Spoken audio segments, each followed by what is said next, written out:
हिंदू धर्म में सभी देवी देवताओं में त्रिदेवों अर्थात ब्रह्मा, विष्णु और महेश को सबसे महत्वपूर्ण माना जाता है। त्रिदेवों में से भी भगवान विष्णु ने कई बार अवतार लिए हैं, परंतु उनमें से भी भगवान विष्णु के दशावतार सबसे प्रमुख हैं। यदा यदा हि धर्मस्य ग्लानिर्भवति भारत अभ्युत्थानमधर्मस्य तदात्मान सृजाम्यहम्। गीता के चौथे अध्याय के 7वें श्लोक में भगवान कहते हैं कि जब जब धर्म की हानि और अधर्म की वृद्धि होती है, तब तब मैं ही स्वयं को साकार रूप से प्रकट करता हूँ। इसका अर्थ है कि जब जब धरती पर धर्म की हानि होती है और पाप बढ़ता है, तब तब भगवान दुष्टों के विनाश और धर्म की स्थापना के लिए अवतार लेते हैं। जब जब धरती पर पाप बढ़ता है, तब तब ईश्वर किसी न किसी रूप में धरती पर जन्म लेते हैं। श्रीमद्भागवत पुराण के अनुसार भगवान विष्णु के कुल 24 अवतार हैं, जिसमें से 23 अवतार हो चुके हैं तथा 24वां अवतार कल की अवतार होना शेष है। इन 24 अवतारों में से भी भगवान विष्णु के 10 अवतार प्रमुख माने गए हैं। इन्हीं 10 अवतारों को भगवान विष्णु के दशावतार कहा जाता है। आइए जानते हैं भगवान विष्णु के 10 अवतारों के बारे में विस्तार से। पहला, मत्स्य अवतार। पुराणों के अनुसार भगवान विष्णु ने सृष्टि को प्रलय से बचाने के लिए मत्स्यावतार लिया था। इसकी कथा इस प्रकार है। कृतयुग के आदि में राजा सत्यव्रत हुए। राजा सत्यव्रत एक दिन नदी में स्नान कर जलांजलि दे रहे थे। अचानक उनकी अंजलि में एक छोटी सी मछली आई। उन्होंने देखा तो सोचा वापस सागर में डाल दूं, लेकिन उस मछली ने बोला, आप मुझे सागर में मत डालिए, अन्यथा बड़ी मछलियां मुझे खा जाएंगी। तब राजा सत्यव्रत ने मछली को अपने कमंडल में रख लिया। मछली और बड़ी हो गई तो राजा ने उसे अपने सरोवर में रखा। तब देखते ही देखते मछली और बड़ी हो गई। राजा को समझ आ गया कि यह कोई साधारण जीव नहीं है। राजा ने मछली से वास्तविक स्वरूप में आने की प्रार्थना की। राजा की प्रार्थना सुन साक्षात चारभुजाधारी भगवान विष्णु प्रकट हो गए और उन्होंने कहा कि ये मेरा मत्स्यावतार है। भगवान ने सत्यव्रत से कहा, सुनो राजा सत्यव्रत, आज से 7 दिन बाद प्रलय होगी। तब मेरी प्रेरणा से एक विशाल नाव तुम्हारे पास आएगी।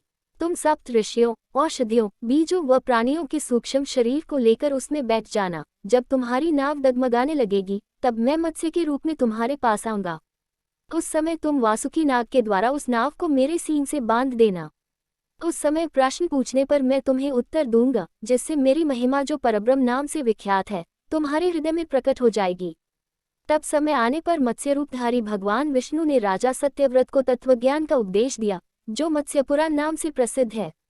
दूसरा, कूर्म अवतार। धर्म ग्रंथों के अनुसार भगवान विष्णु ने कूर्म का अवतार लेकर समुद्र मंथन में सहायता की थी। भगवान विष्णु के कूर्म अवतार को कच्छप अवतार भी कहते हैं। इसकी कथा इस प्रकार है। एक बार महर्षि दुर्वासा ने देवताओं के राजा इंद्र को श्राप देकर श्रीहीन कर दिया। इंद्र जब भगवान विष्णु के पास गए तो उन्होंने समुद्र मंथन करने के लिए कहा। तब इंद्र भगवान विष्णु के कहे अनुसार दैत्यों व देवताओं के साथ मिलकर समुद्र मंथन करने के लिए तैयार हो गए। समुद्र मंथन करने के लिए मंद्राचल पर्वत को मथानी एवं नागराज वासुकी को नेति बनाया गया। देवताओं और दैत्यों ने अपना मतभेद भुलाकर मंद्राचल को उखाड़ा और उसे समुद्र की ओर ले चले, लेकिन वे उसे अधिक दूर तक नहीं ले जा सके। तब भगवान विष्णु ने मंद्राचल को समुद्र तट पर रख दिया।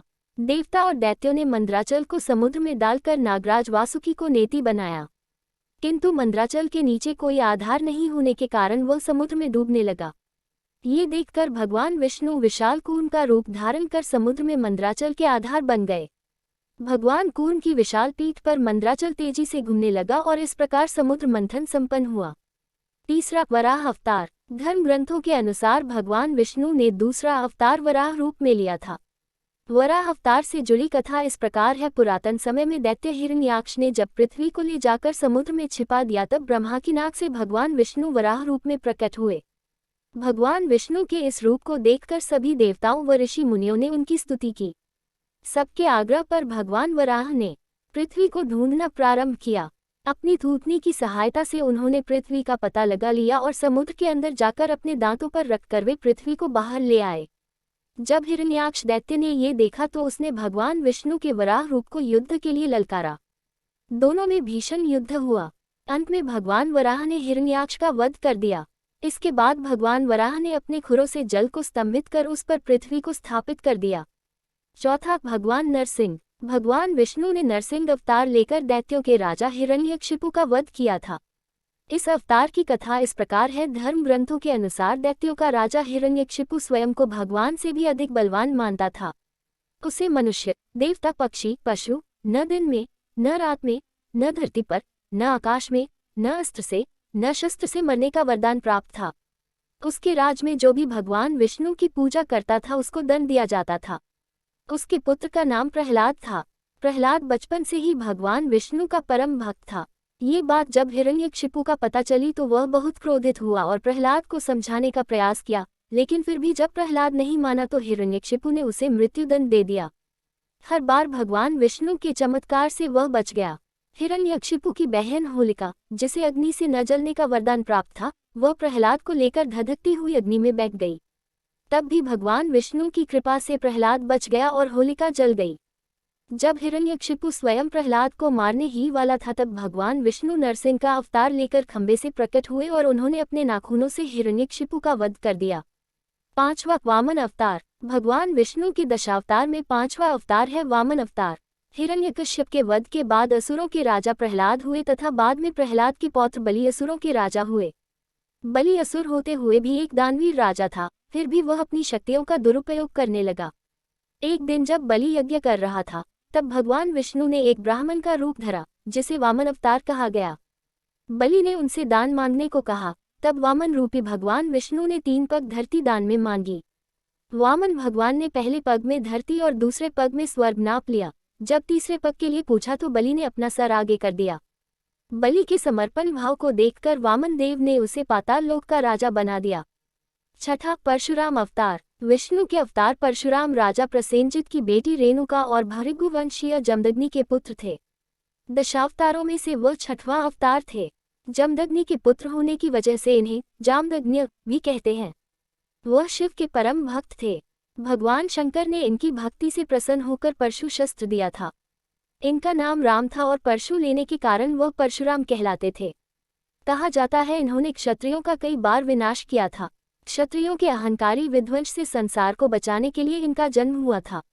सातवां श्री राम अवतार। त्रेतायुग में राक्षसराज रावण का बहुत आतंक था। उससे देवता भी डरते थे। उसके वध के लिए भगवान विष्णु ने राजा दशरथ के यहाँ माता कौशल्या के गर्भ से पुत्र रूप में जन्म लिया।